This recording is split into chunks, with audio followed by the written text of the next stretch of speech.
ইউরোপে আসলে আপনি সফল, ইউরোপের মাটিতে পা রাখলে আপনি সফল। এই লাইনটা থেকে বেরিয়ে আসা সময়ের দাবি।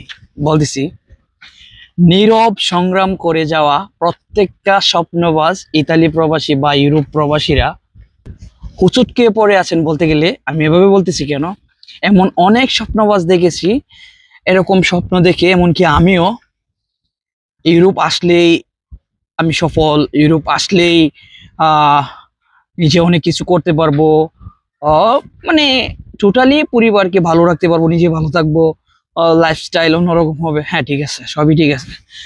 আরে ভাই, এই ইউরোপে যারা আসছে, আমার দেখা অনেক স্বপ্নবাজকে দেখেছি যারা বুক ভরা আশা বা স্বপ্ন নিয়ে এসেছিল ইউরোপের মাটিতে।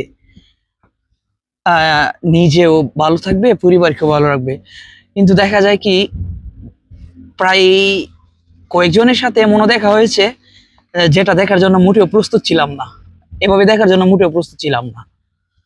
তখন শুধু নীরব হয়ে ভাবতে থাকি যে আসলে আমরা কতটা নীরব সংগ্রাম করে যাচ্ছি প্রতিনিয়ত। হ্যাঁ ভাই, ইউরোপের মাটিতে নিজের চোখে না দেখলে বা নিজে সামনাসামনি না হলে হয়তো বা বুঝতাম না।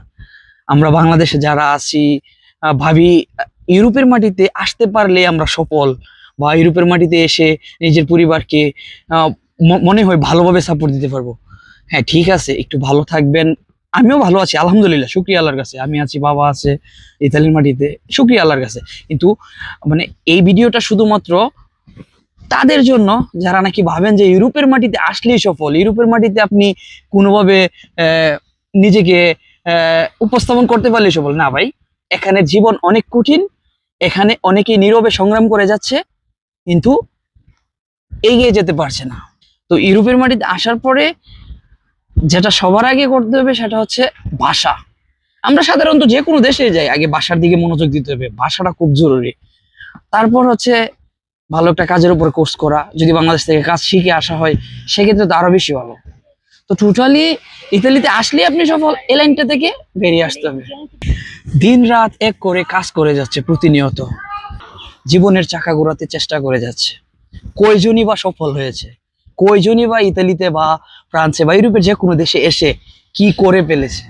দেখেন, একটা সময় লাগে, একটা সময়ের পর আমরা সবাই ঘুরে দাঁড়াই, ঘুরে দাঁড়াবো।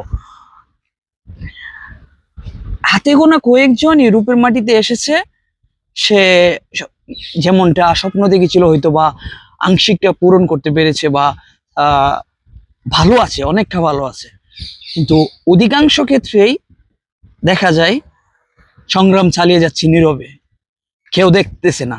কারণ দেখবে কিভাবে, আমরা যখন বাংলাদেশে থাকি বা বিভিন্ন দেশে থাকি, মধ্যপ্রাচ্য সহ, তারা দূরে দূরে থেকে অনেকটাই ভাবে যে ইউরোপ বা আমেরিকা এইসব উন্নত দেশগুলোতে কোনোভাবে যদি যেতে পারতাম, নিজেকে অনেকটা আরো অনেক আহ উপরে নিয়ে যেতে পারতাম, বা পরিবারকে আরো ভালোভাবে সাপোর্ট দিতে পারতাম। সত্যিকার অর্থে আমরা সুখী বা ভালো আছি বলতে গেলে নিজের উপর সবকিছু। আমি যে পজিশনে থাকি, যেভাবে থাকি, যদি নিজেকে হ্যাপি রাখা যায়, নিজের উপর নিজে সন্তুষ্ট থাকি, তখনই আমি হ্যাপি। সবার স্বপ্ন পূরণ হোক, সবাই সবার জায়গা থেকে ভালো থাকুক, এটাই চাই। দেখা হবে পরের কোনো ভিডিওতে। আসসালামু আলাইকুম।